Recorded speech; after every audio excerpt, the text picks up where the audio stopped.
হলো।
আজি মই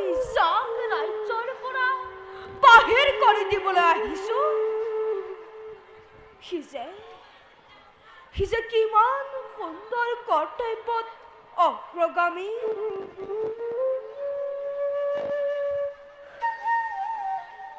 ৰাণী ৰাণী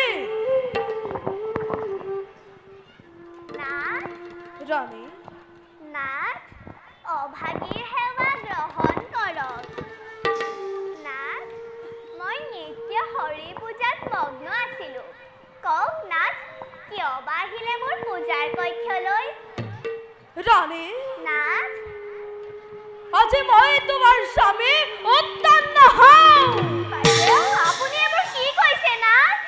অ ৰাণী, আজি মই তোমাৰ স্বামী নহয়। নাথ, বাইদেউ, আজি মই তোমাৰ শত্ৰু।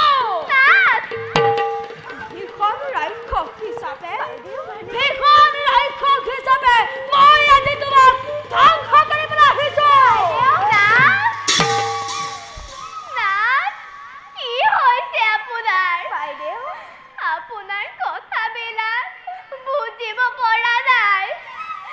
যদি আপোনাৰ পত্নী হিচাপে মই আপোনাৰ ওচৰত কিবা অপৰাধ কৰিছো, তেন্তে মই আপোনাৰ চৰণত ধৰিছো। বাইদেউ,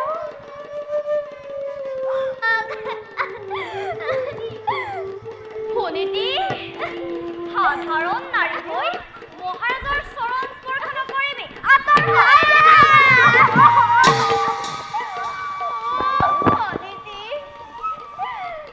তুমি মোক পদাঘাত কৰিলা। কৰা। মোৰ নিচিনা দুৰ্ভগীয়া ৰাণী পদাঘাত কৰি আনন্দ উপভোগ কৰা। পদাঘাতে মোৰ অমূল্য পুৰস্কাৰ। মোক যিমান পাৰা সিমান পদাঘাত কৰা। ৰাণী, বাক্যৰ আৰু প্ৰয়োজন নাই। না, আজিৰ ভিতৰত তুমি ৰাজকাৰেং ত্যাগ কৰি বাহিৰ হৈ যোৱা। ৰাজঅন্তঃপুৰত তোমাৰ আৰু স্থান নাই ৰাণী, তোমাৰ স্থান নাই। মহাৰাজ, মহাৰাজ, বাইদেউ, মোক বহিষ্কাৰ নকৰিব। ৰাজঅন্তঃপুৰত স্থান নিদিলেও ৰাজ্যৰ ভিতৰতে এটা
পানী গুচি যায় আচলতে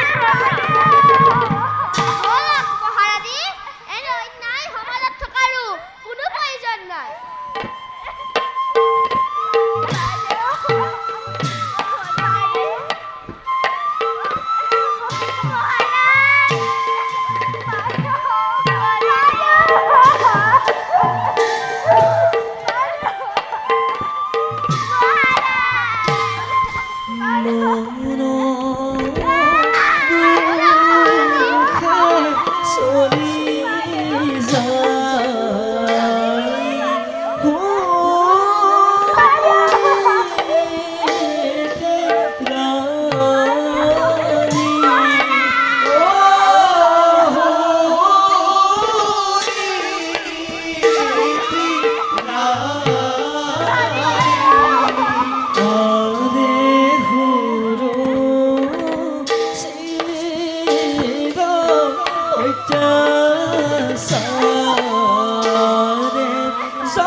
দাদা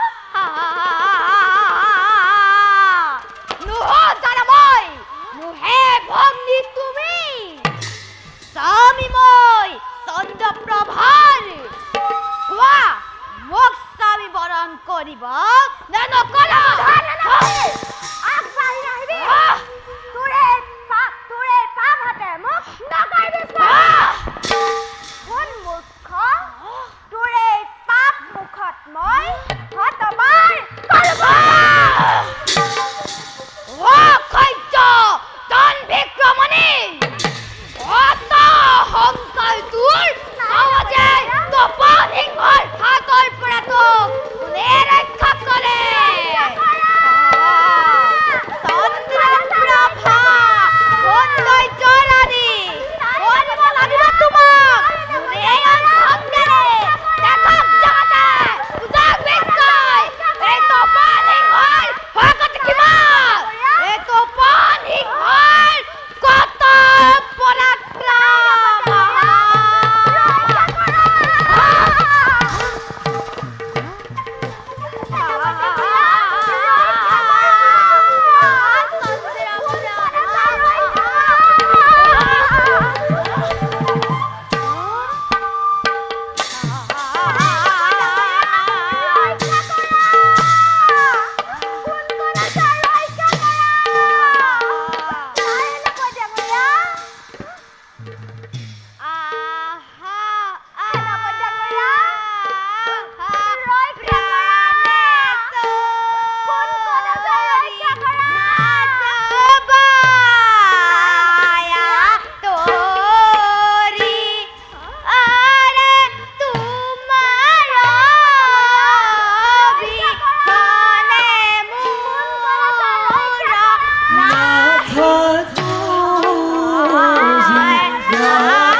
নকৰ কদাপি। সাক্ষাতে দেখিলো আজি তপন সিংহৰ কেনে অত্যাচাৰ। সৰুৰাণী আৰু তপন সিংহই আপোনাৰ নিশ্চয় ভৱিষ্যত অন্যায় কৰিব। মোৰ বৰ ভয় লাগিছে।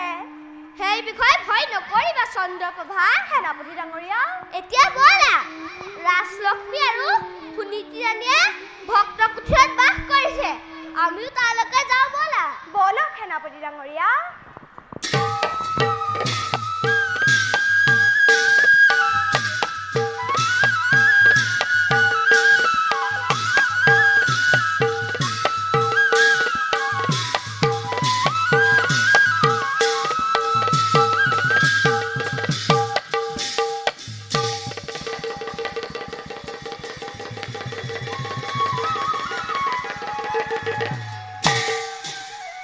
দয়াল, ধ্ৰুৱ, গুৰুদেৱ ইমান পলম আহিল। নিশ্চয় গুৰুদেৱৰ কিবা অথন্তৰ হৈছে। ব'লা দয়াল, আমি এই গুৰুদেৱৰ গৃহলৈ যাওঁ। ধ্ৰুৱ, দয়াল, মোৰ যে আজি শৰীৰ একেবাৰে জৰ্জৰিত। চোৱা ধ্ৰুৱ, দয়াল, মোৰ শৰীৰ কেনেকৈ কঁপিব লাগিছে। গতিকে ব'লা ধ্ৰুৱ, তোমাৰ মাতৃৰ ওচৰত অন্ন ভক্ষণ কৰি তাৰ পাছত যাত্ৰা কৰিম গুৰুদেৱৰ গৃহলৈ। ব'লা দয়াল। ব'লা ধ্ৰুৱ।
গ্ৰহণ কৰ। উঠা মোৰ আচলৰ ধন। মাতৃ, আপুনি বেজাৰ কৰিছে কিয়? সখা দয়াল সুধানলৈ একেবাৰে অস্থিৰ। গতিকে দয়ালক অন্ন দিয়ক মাতৃ। দিয়ক মাতৃ, আজি মোৰ ভোকত প্ৰাণ যায়। নিমাত কিয় মাতৃ? বুজিছো, মই ধ্ৰুৱৰ লগত থকা কাৰণে বেয়া পাইছে। ধ্ৰুৱ দয়াল, মই আৰু তোমাৰ লগত নাথাকো। মোক তুমি বিদায় দিয়া। উহ মাতৃ, আপুনি কিয় আজি ইমান নিদাৰু? অন্ন অভাৱত বন্ধু দয়াল গুচি যাব খুজিছে। দয়ালৰ লগতে আজি ময়ো গুচি যাম কোনোবা অজান্ত ঠাইলৈ।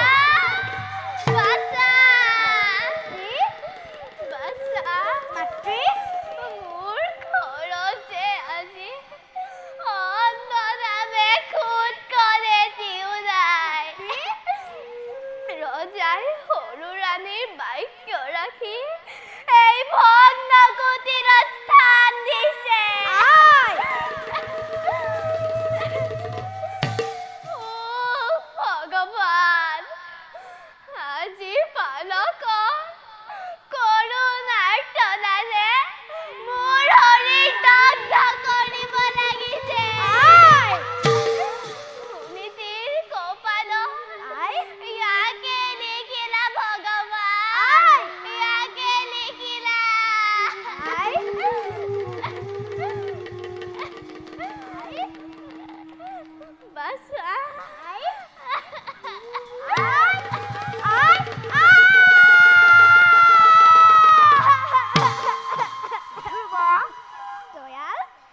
তোমালোকৰ যদি অন্নৰ ইমানেই অভাৱ তেন্তে মই গুচি যাওঁ মোক তুমি বিদায় দিয়া তোমাক যে মই বিদায় দিব নোৱাৰো ধ্ৰুৱ ইচ্ছা হৈছে যদি তুমি নিজেই গুচি যোৱা তেন্তে মই এতিয়া আহিলো দয়াল ধ্ৰুৱ যোৱাৰ আগতে এবাৰ দয়াল হৰি বুলি তুমি উচ্চাৰণ কৰিবলৈ বৰ মন গৈছে তুমি যদি ক্ষুধানলত অত্যন্ত দুখী তেন্তে তুমি যোৱা ময়েই দয়াল হৰি গীত গাম তোমাৰ ইচ্ছা ভাই মই এতিয়া আহিলো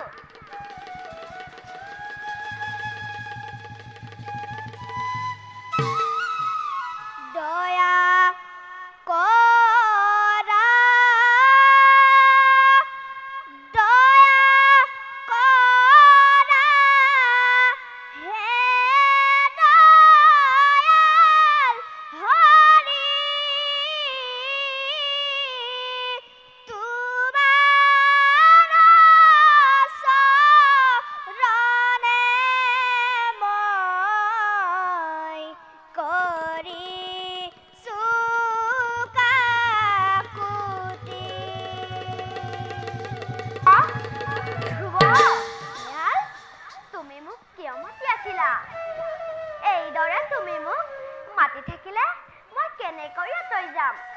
তুমি মোক কিয় মনি কৰি আছা মইতো তোমাক কামনি কৰা নাই তেন্তে তুমিয়েই নেকি দুখীয়াৰ দীনবন্ধু হৰি মোক হৰিৰ লগত তুলনা নকৰিবা ধ্ৰুৱ মই হৰি হোৱা হ'লে তোমালোকৰ ইমান অভাৱ নহ'লহেঁতেন বাৰু তুমি এতিয়া মোক অন্ন ব্যঞ্জনতকৈ বেছিহে তৃপ্তি দিলা তোমাৰ মধুৰ গীতেৰে ব'লা যাওঁ আমি মাতৃৰ কাষলৈ ব'লা দয়াল ব'লা ধ্ৰুৱ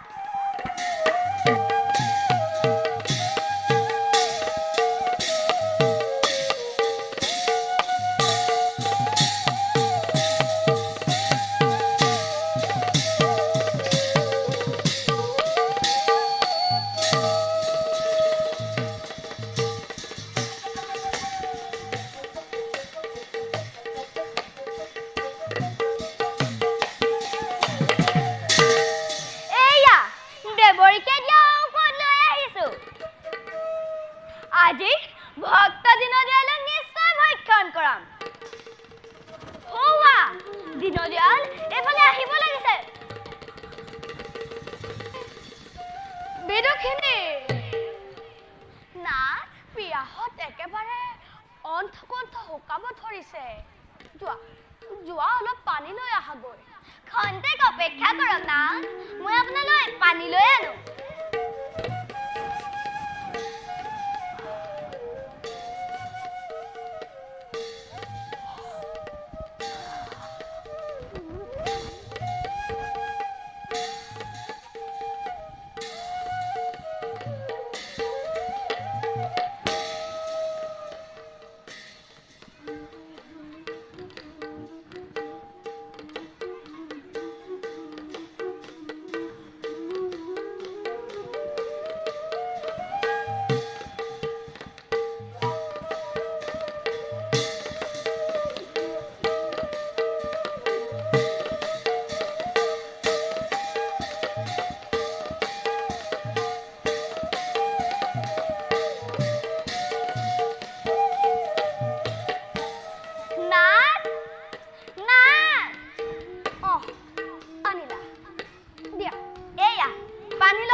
বিলকিনী না বিলকিনী না না না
আমি দেখি আনন্দিত হ'ব সৰু ৰাণী। এতিয়া যাওঁ সৰু ৰাণীৰ লগত ভৱিষ্যত কাৰ্যৰ বিষয়ে আলোচনা কৰোঁগৈ।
মাতৃ উত্তম প্ৰণাম মাতৃ উত্তম মাতৃ আপুনি বাৰু ধ্ৰুৱক কিয় ৰাজ্যৰ পৰা খেদি দিলে উত্তম মই এতিয়া কাৰ লগত ধেমালি কৰিম উত্তম মাতৃ ধ্ৰুৱক এৰি মই খন্তেকো স্থিৰে থাকিব নোৱাৰা হৈছো উত্তম মাতৃ তোৰ ভৱিষ্যত মংগলৰ কাৰণে মাতৃৰ সৈতে ধ্ৰুৱক ৰাজন্তেপুৰৰ পৰা বাহিৰ কৰি দিছো মাতৃ ধ্ৰুৱৰ পৰিৱৰ্তে তই এই উত্তান ৰাজ্যৰ ৰজা হবি মাতৃ আজিৰ পৰা ধ্ৰুৱৰ কথা মনৰ পৰা আঁতৰাই পেলা মাতৃ উত্তম কি যে তোমাৰ নিৰ্দয় হৃদয় উত্তম সামান্য ৰাজ্যৰ মুখত পৰি আপুনি বৰমাতৃ সুনীতি আৰু ধ্ৰুৱক ৰাজ্যৰ পৰা খেদি দিলে উত্তম মই ধ্ৰুৱতকৈ ৰাজ্যখন ডাঙৰ বুলি নাভাবো মাতৃ নাই গুচি যাওঁ মই ধ্ৰুৱৰ কাষলৈ ধ্ৰুৱ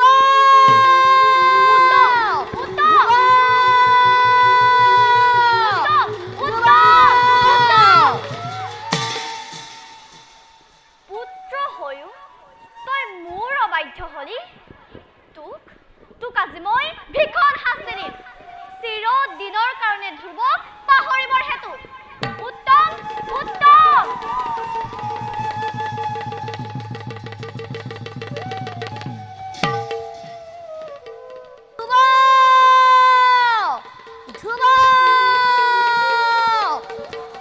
ধ্ৰুৱ ধ্ৰুৱ ই কি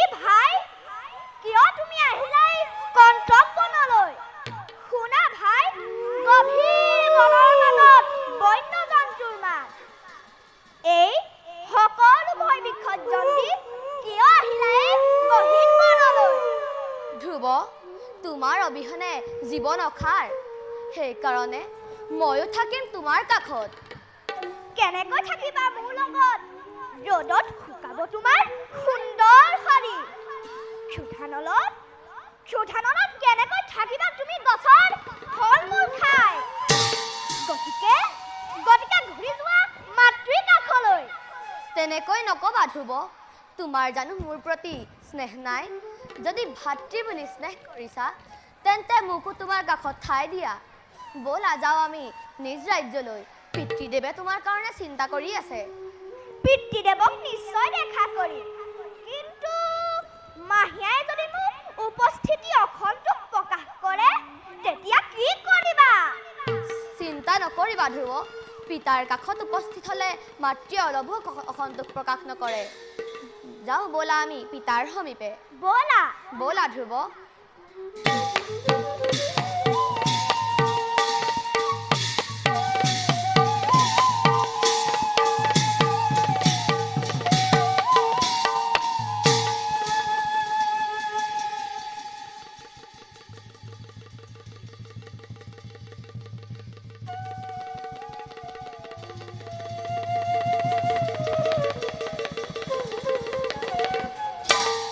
ধ্ৰুৱ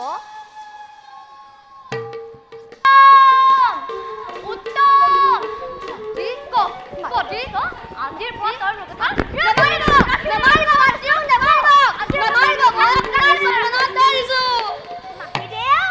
উত্তমক নামাৰিব উত্তমৰ গাত কোনো দোষ নাই তাৰ পৰিৱৰ্তে মোকেই সহায় কৰ মোৰ ল'ৰাক মই মাৰিছো তোৰ ইয়াত কোনো আৱশ্যক নাই মোৰ কথা পিতা ৰক্ষা কৰা পিতা ৰক্ষা কৰা উত্তমক আৰু প্ৰহাৰ নকৰিবা পিতা ৰক্ষা কৰা পিতা মাতৃয়ে মোক মাৰিছে কিয় মাৰিছে শুন ধ্ৰুৱক লগত অনাৰ বাবে পিতা ধ্ৰুৱ পিতা আহ ধ্ৰুৱ তই মোৰ বুকুৰ মাজলৈ আহ পিতা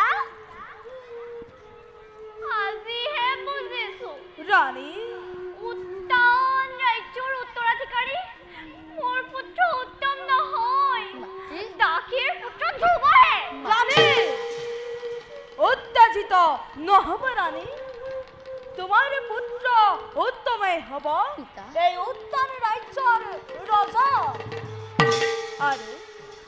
আৰু ধ্ৰুৱ হ'ব তাৰ পৃষ্ঠপোষকতা নালাগে ৰাণী নালাগে মোৰ পুত্ৰৰ পৃষ্ঠপোষকতা কৰিব ধ্ৰুৱ মই দাসীৰ পুত্ৰ হৈ কি সাহসত মহাৰাজৰ কাষ চাপিছ আঁতৰ হ ক্ষমা কৰিব মাহীদেউ পিতাৰ কাষত থকা কাৰণে মোৰ দুখ হৈছে মই আপোনাৰ চৰণত ধৰিছো আপুনি মোক ক্ষমা কৰক ই কি দাসীৰ পুত্ৰ হৈ মোৰ চৰণ স্পৰ্শ কৰি কলংকিত নকৰি পুৰুষী তই এয়া কি কৰিলি পাপিনি মহা হৰিভক্ত বালক ধ্ৰুৱক তই পদাঘাত কৰিলি আৰু মোৰ সহ্য নহয় আজি তোক হত্যা কৰি উত্তান ৰাজ্য শান্তি প্ৰতিষ্ঠা বন্দী কৰা এই বৃদ্ধক বন্দী কৰা কৃতজ্ঞ ধম তপন সিংহ ধন অস্তান কৰিব বেষ্টান্তে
মঙ্গল সাধিব পাপী তপন সিংহ তহঁতৰ বাবে তপন সিংহ সন্মানীয় মন্ত্ৰীদেৱক মুক্ত কৰি দিয়া বৃদ্ধক বন্ধনৰ পৰা মুক্ত নকৰিব তপন এই মোৰ আদেশ সন্মানীয় মন্ত্ৰীদেৱক মুক্ত কৰি দিয়া ৰাণী সকলো বুজিলো আপোনাৰ মোৰ প্ৰতি থকা স্নেহৰ কথা নালাগে নালাগে মোক আপোনাৰ স্নেহ গুচি যাম নিজেই মই ৰাজ্য ত্যাগ কৰি নাযাবা নাযাবা ৰাণী তোমাৰ বাবে মই সুনীতি সতীক ত্যাগ কৰিলো প্ৰাণাধিক মৰমৰ পুত্ৰ ধ্ৰুৱ কুমাৰক ৰাজ অন্তঃপুৰৰ বাহিৰত স্থান দিলো আৰু কি কৰি তোমাক মই সান্তনা দিম শুনা ৰাণী মই প্ৰতিজ্ঞা কৰি গলো ৰাণী মই প্ৰতিজ্ঞা কৰি গলো তোমাৰ মংগলৰ কাৰণে মই সকলো কৰিম তপন সিংহ মহাৰাজ সন্মানীয় মন্ত্ৰীদেৱক বন্দী কৰি থোৱা গৈ মোৰ অন্ধ মুদাখনত মহাৰাজ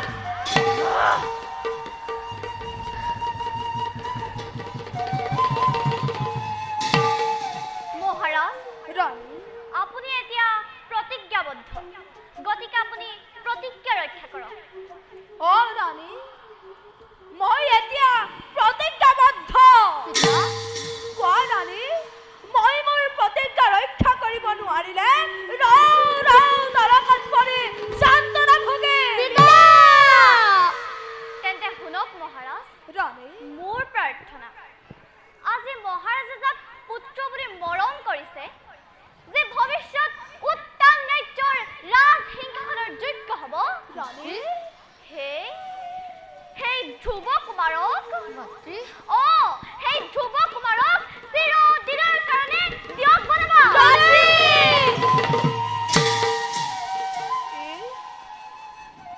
কি শুনালা ৰাণী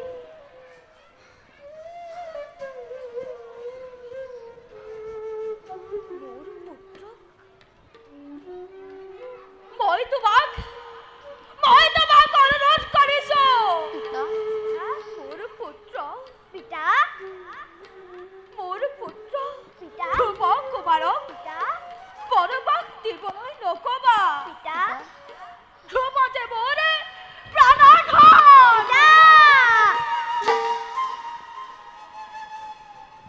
ই কি মহাৰাজ ৰাণী যদি প্ৰতিজ্ঞা পালন কৰিবলৈ ইচ্ছা নাই এবাৰ মোক তপনে কৈ দিয়ক আজি সুৰুচি ৰাণী উত্তম কুমাৰ ৰাজ্যৰ বাহিৰ হৈ অৰণ্য ভ্ৰমণ কৰিম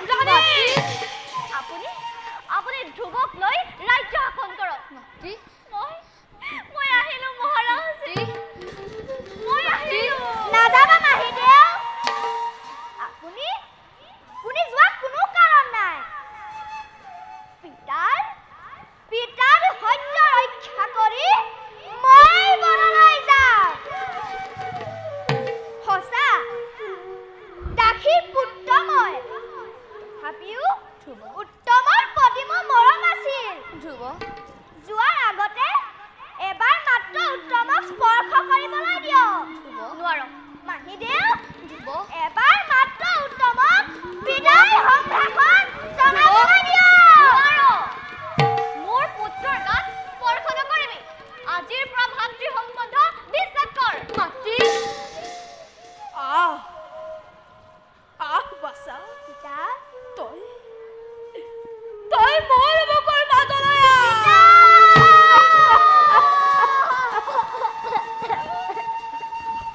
বাছা পিতা তোৰ অবিহনে মই পিতা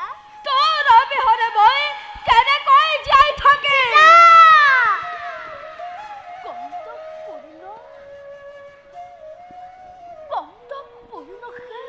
অৰণ্যৰ মাজত পিতা তই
তোমাৰ ইচ্ছাকে মই পূৰ্ণ কৰিম আজিৰ হন্তে পুত্ৰৰ স্নেহ মই দিলাম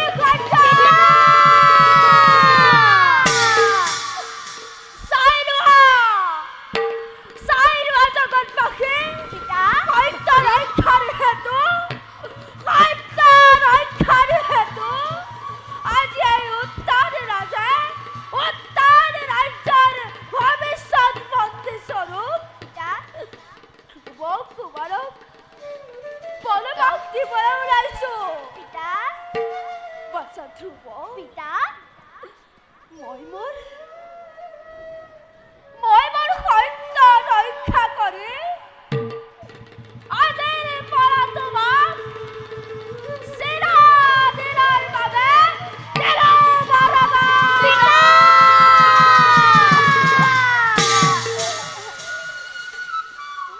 পূজনীয় পিতৃদেৱ মোৰ ধ্ৰুৱ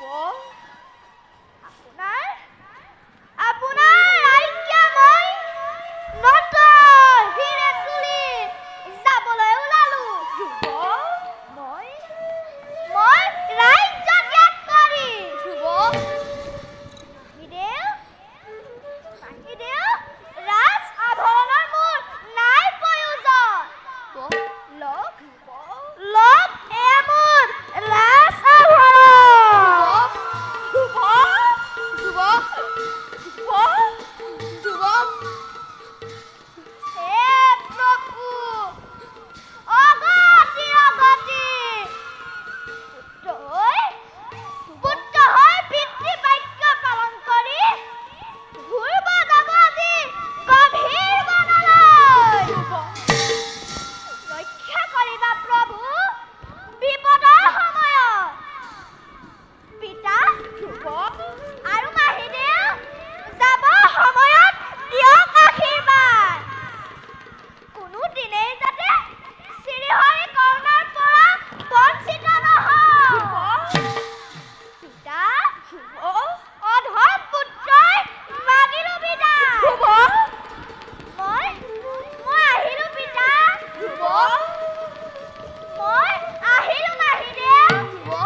তোৰ অবিহনে মই কেনেকৈ জীয়াই থাকিম এয়া উচিত বিচাৰ হলদাৰ আদি মোৰ পুত্ৰক দিলো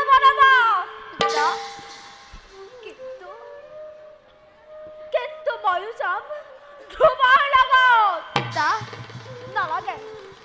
নালাগে মোক ৰাজ্যধন নালাগে মোক ৰাজসিংহাসন আজি এই সকলোবোৰ মই দিলাম মই যাম ধ্ৰুৱৰ লগত উত্তম মই আহিলো বাছা উত্তম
অতিৰম্ভকো দাদা কলনে প্ৰস্তুত সকল সৈন্য যুদ্ধৰ কাৰণে দাদা অতি প্ৰস্তুত কৰি ৰাখিছো জয়কাৰ শতৰংগ সৈন্য বাহিনী যুদ্ধৰ কাৰণে মাথো অপেক্ষিত আপোনাৰ দেশৰ বাবে অন্তকিত হল খুদি তোমাৰ আশ্বাস মানে কিন্তু মনত ৰাখিব নিজৰ প্ৰাণ পৰ্যন্ত উৎপাদন কৰি হ'লেও সদগৰ ৰাজ্যত জয়কাৰ বিজয় ধ্বজ উৰুৱাবই লাগিব সঁচা কথা দাদা আক্ৰমণ কৰি স্বৰ্গ ৰাজ্য বন্দী কৰি লৈ আহিম সকলো দেৱতা যক্ষপুৰলৈ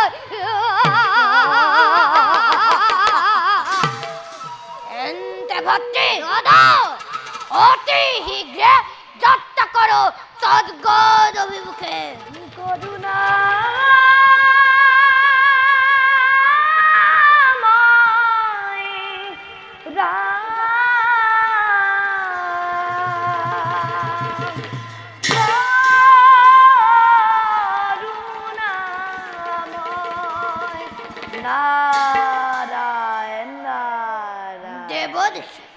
যক্ষপতি দেৱদেশী যুদ্ধৰ হাতেৰে সজ্জিত দেখোন আকৌ কাৰ ৰাজ্য আক্ৰমণ কৰিব দেৱদেশী এবাৰ আক্ৰমণ কৰিম স্বৰ্গ ৰাজ্য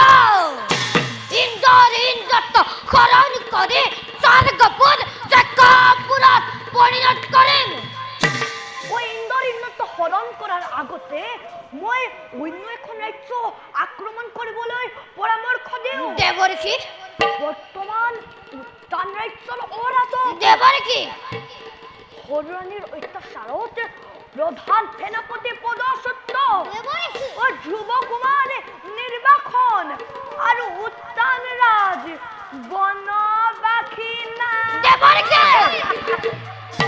গতিকে এই সময়তে উত্তান ৰাজ্য আক্ৰমণ কৰি পূৰ্বৰ আক্ৰমণৰ প্ৰতিশোধ লোৱা ঠিক কথাকে কৈছা দেৱদেশী এই সুযোগতে উত্তান ৰাজ্য আক্ৰমণ কৰো ভদ্ৰী বৰ্তমান উত্তান ৰাজ্য জয় কৰে তাৰ পিছত আক্ৰমণ কৰো স্বৰ্গ ৰাজ্য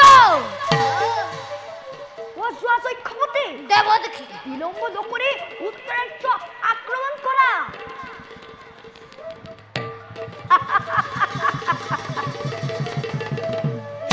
ভদ্রী বিলম্ব নাই প্রয়োজন আমি উত্তান রাজ্য গমন করো দাদা বিলম্বর নাই প্রয়োজন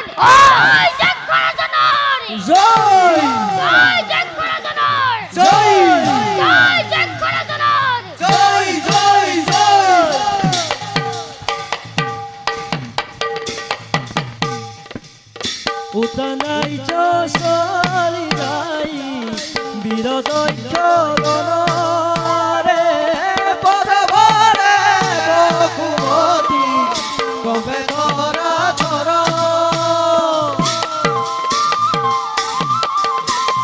হেরো জানি নরলুকে এরিয়া নগাময়ে বাত কসারু কদাবি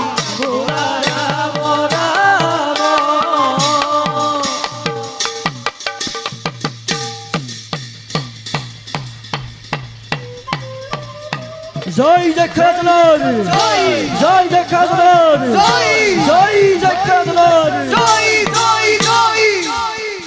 কোথায় জীবিত তপন সিংহ কার ইমান সাহস উত্তর রাজ্য করে আক্রমণ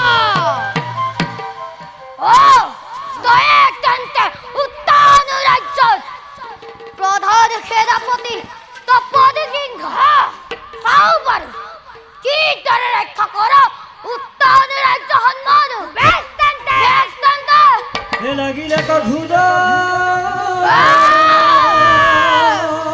এ অতি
গীতপদক গছিদা নিজ ৰাজ্যলৈ ৰণস্থলীত কাপুৰুষৰ কথাই উভয়ে যদি তোৰ ভয় হৈছে আঁতৰি যা মোৰ সন্মুখৰ পৰা বেছ তেনে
আৰে কই তো গোলা পুত্ৰ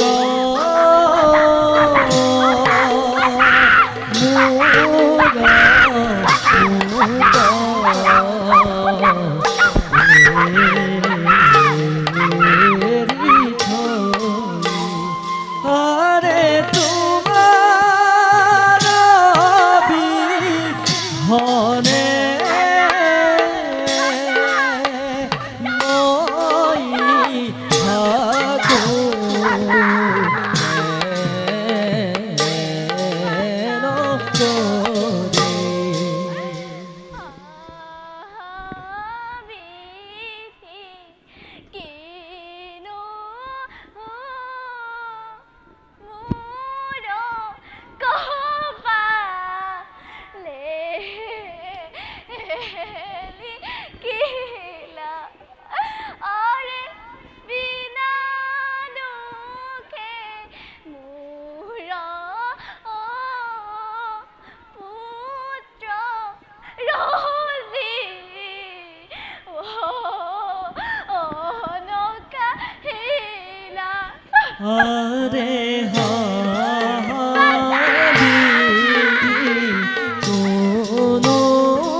যুদ্ধ মহাযুদ্ধ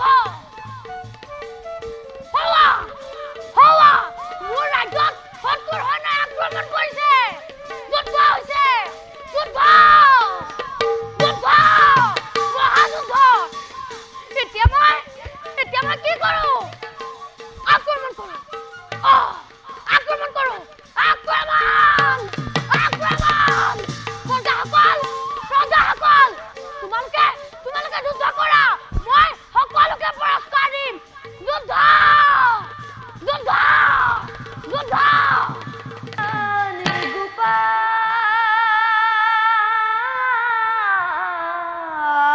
গোপাল দীনবন্ধু নারায়ণ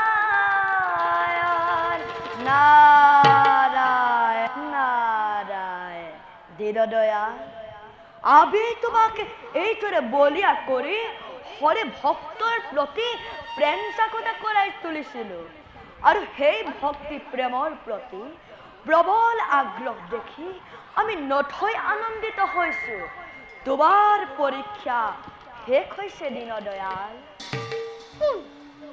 কোন তুমি মোৰ ৰাজ্যত শত্ৰুৰ সৈন্যই আক্ৰমণ কৰিছে যুদ্ধ হৈছে তুমি জানো যুদ্ধ কৰিব পাৰিবা আৰে যুদ্ধলৈ কম এইবোৰ কি লৈ আহিছা আঁতৰি দিয়া নহ'লে মোৰ ৰাজ্য ধ্বংস হ'ব মোৰ মৃত্যু হ'ব সকলো বিফল হ'ব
বৃন্দাবন ধামত তোমাৰ ভক্তি শ্ৰীহৰি পৰম সন্তুষ্ট হওয়া চোৱা তোমাৰ আগত স্বয়ং শ্ৰীহৰি উপস্থিত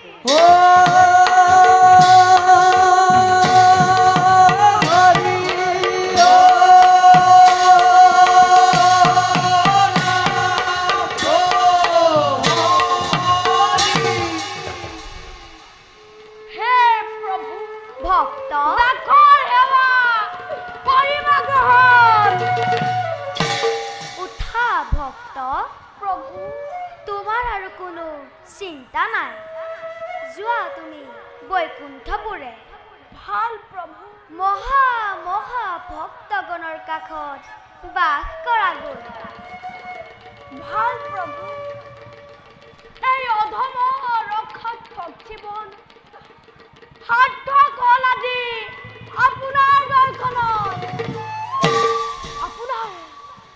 আপোনাৰ আজ্ঞা নতশিৰে লৈ এবাৰ মই যাত্ৰা কৰো বৈকুণ্ঠ ধামলৈ যোৱা ভক্ত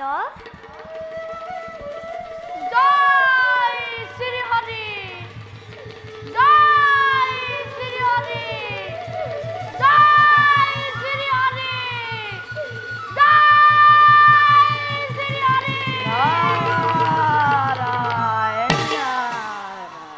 দেৱঋষি প্ৰভু এতিয়া মই মহাভক্ত যুৱক স্বয়ং ৰূপে দেখা দি ভক্তৰ মনোবাঞ্ছা পূৰণ কৰোগৈ আজি ইমান দিনে বালক বেশেৰে যুৱৰ লগত থাকি খেলা কৰি ফুৰিলোঁ তুমি এতিয়া ধ্ৰুৱৰ শোকত আতুৰ হৈ থকা মহাভক্ত উত্তান ৰাজ আৰু সুনীতিৰ আগত আমাৰ তেওঁলোকৰ প্ৰতি থকা আগ্ৰহ আৰু কৰুণাৰ কথা প্ৰকাশ কৰা গ'ল।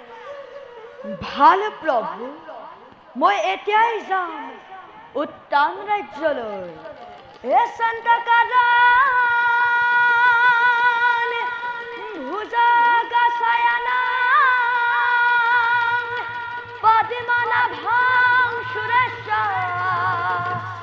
বিশ্বধারাং গগন সদৃশ মেঘাবরিণাং শুভাঙ্গাং সন্তকাদান ভুজগশয়নাং পদ্মনাভাং সুরেশ বিশ্বধারাং গগন সদৃশ মেঘাবরিণাং শুভাঙ্গং নারায়ণ নারায়ণ নারায়ণ নারায়ণ নারায়ণ নারায়ণ নারায়ণ নারায়ণ লক্ষ্মীকাঙ্কান কমলনয়ন লক্ষ্মীকাঙ্কান কমলনয়ন যুগি বিধানং গৈমাং বন্দে বিষ্ণু ভয়হয়নং সর্বলোকেশনাথং নারায়ণ নারায়ণ নারায়ণ নারায়ণ নারায়ণ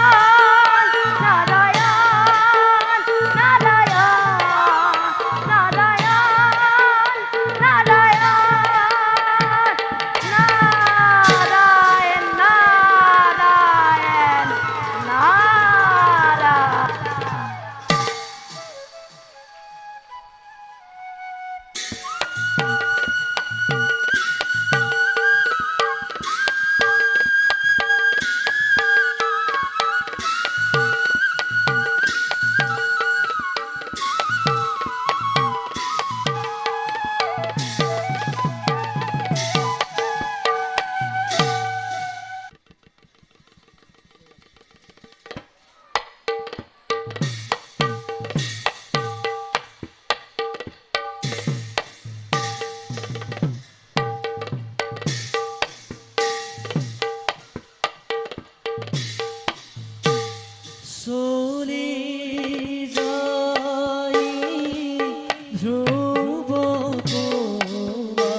অৰণ্যৰ মাজত অকলে অকলে কি কৰি আছা?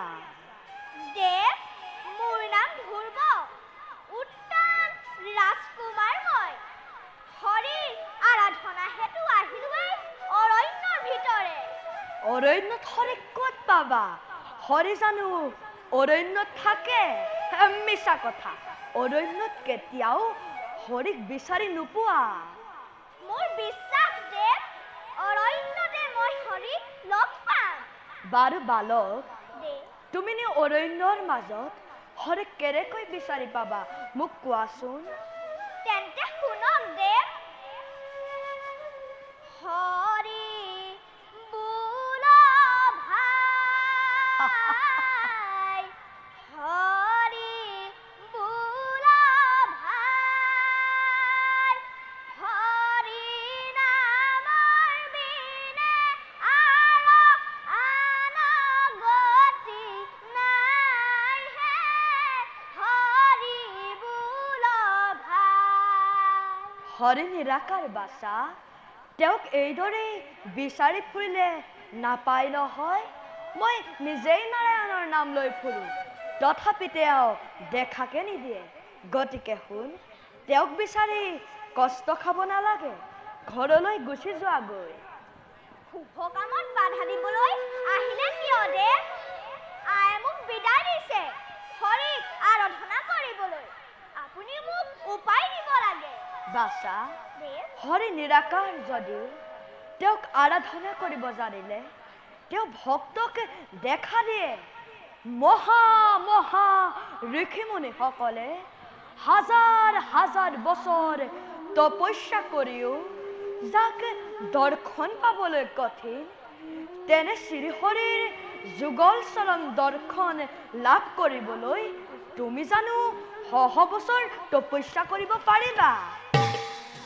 দেৱ, বালকৰ কানুনত পিতৃ মাতৃয়ে নিচু কোৱাৰ দৰে জগত পিতায়ো মোক মৰম কৰিব বুলি ভাবিছো। শহ বছৰ তপস্যা কৰিব লাগিব জানো? আচৰিত, অদ্ভুত জ্ঞানগৰ্ভা কথা। উপায় এটা নিদিলে নহব।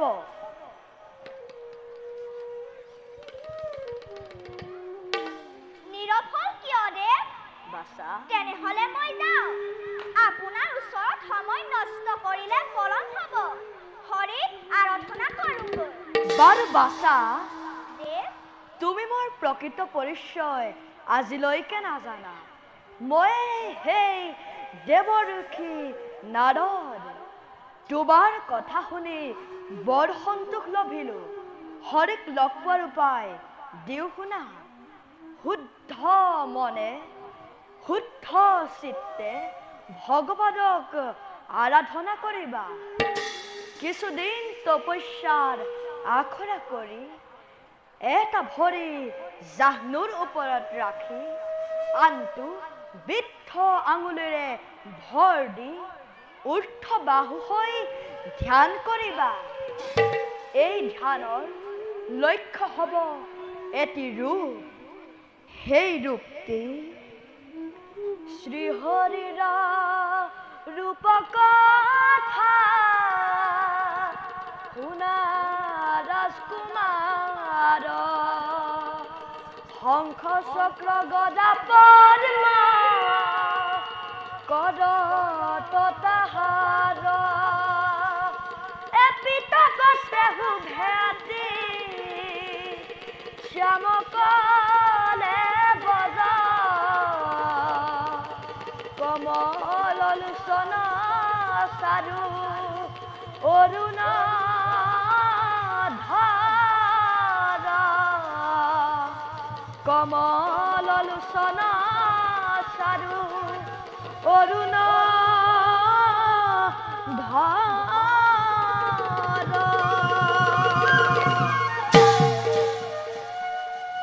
এই ৰূপটি হৃদয়ৰ গুপুত স্থানত ৰাখি এক ধ্যানে এক মনে চিন্তা কৰিবা। কৰোতে কৰোতে তোমাৰ মন প্ৰাণ শ্ৰীহৰিৰ ৰূপত লীন হৈ পৰিব আৰু তেতিয়া হৃদয়ত দেখা পাবা সেই আৰাধ্য দেৱতাৰ মনোৰম মূৰ্তি চকু মেলিলেই দেখা পাবা চতুৰ্ভুজ মূৰ্তিত মূৰ্তিমস্ত স্বয়ং নাৰায়ণ আৰু সুদা বাচা তপস্যা কৰাৰ লগে লগে এদিন দুদিনকৈ ব্ৰত পালন কৰিবা প্ৰথমে বনৰ ফল মূল ক্ৰমে চলে বাদ দিব পাৰিবা আহাৰ হ'ব কেৱল মহাপ্ৰাণ বায়ুলৈ জগত স্তম্ভিত কৰিবা চৈধ্য ভুৱন চমক লাগিব বিধি এই উদ্ধাখন কৰাৰ পদ্ধতি এইয়ে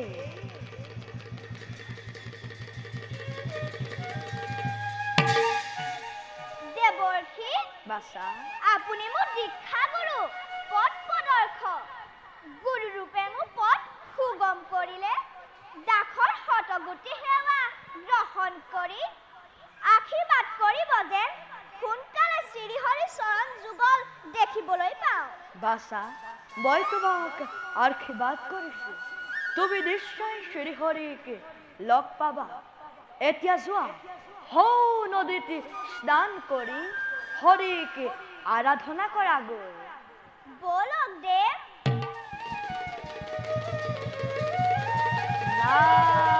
নাৰায়ণ নাৰায়ণ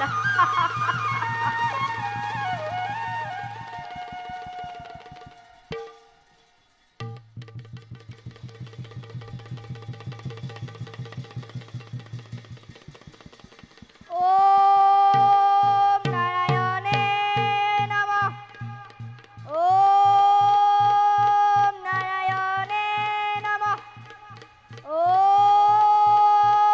নাৰায়ণে নমঃ ও হৰি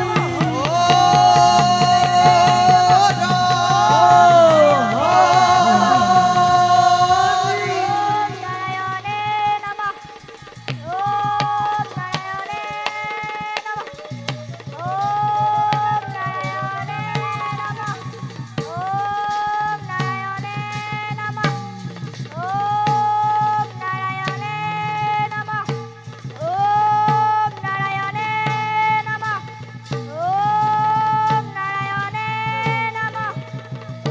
ওম নাৰায়ণে নমঃ ওম নাৰায়ণে নমঃ ওম নাৰায়ণে নমঃ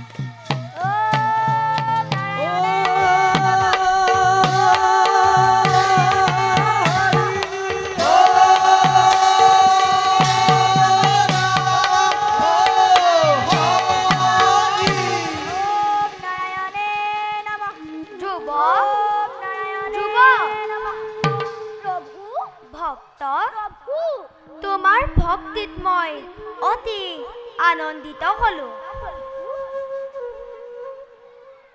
হে নাৰায়ণ ভক্ত ব্ৰহ্ম হৰি আজি সাক্ষাতে দেখি তোমাৰ চৰণ ধন্য হল ধ্ৰুৱ জীৱন হে দেৱ দাসৰ মনোবাঞ্ছা পূৰ্ণ কৰা নিশ্চয় তোমাৰ মনোবাঞ্ছা পূৰণ কৰিম যোৱা তুমি নিজ ৰাজ্যলৈ তোমাৰ কাৰণে পিতৃ মাতৃয়ে ব্যাকুল হৈ আছে যোৱা প্ৰথমে ৰাজ্যভাৰ গ্ৰহণ কৰাগৈ হে প্ৰভু ভক্ত মোৰ ৰাজসিংহাসনত কোনো প্ৰয়োজন নাই মোৰ মাত্ৰ কামনা জনমে জনমে তোমাৰ চৰণ সেবি থাকিবলৈ প্ৰভু মোক বিমুখ নকৰিব নহয় ধ্ৰুৱ প্ৰভু তুমি পিতৃৰ মনোকামনা পূৰণ কৰা মই তোমাক কৰিছো আশীৰ্বাদ চৈধ্য ভৱনৰ ওপৰে উত্তৰ দিশে তোমাৰ স্থান হ'ব তুমি সকলো নক্ষত্ৰৰ অধিপতি হবা আৰু ভৱিষ্যতে মানৱৰ মানস পথত তুমি ধ্ৰুৱতৰা হৈ জিলিকি থাকিবা যুগে যুগে তোমাৰ দৰ্শনে এক মাংগলিক ক্ষণৰ সূচনা কৰিব ভাল প্ৰভু আপোনাৰ আজ্ঞা পালন দেখা দেখা সৰ্বজন ঈশ্বৰৰ লীলা ঈশ্বৰৰ লীলাইটো সৰ্বজনে দেখা। সকলোৰে মনোবাঞ্ছা পূৰণ কৰিলো যেতিয়া, এতিয়া আমি নিজ কৰ্তব্যত হওঁ অগ্ৰসৰ।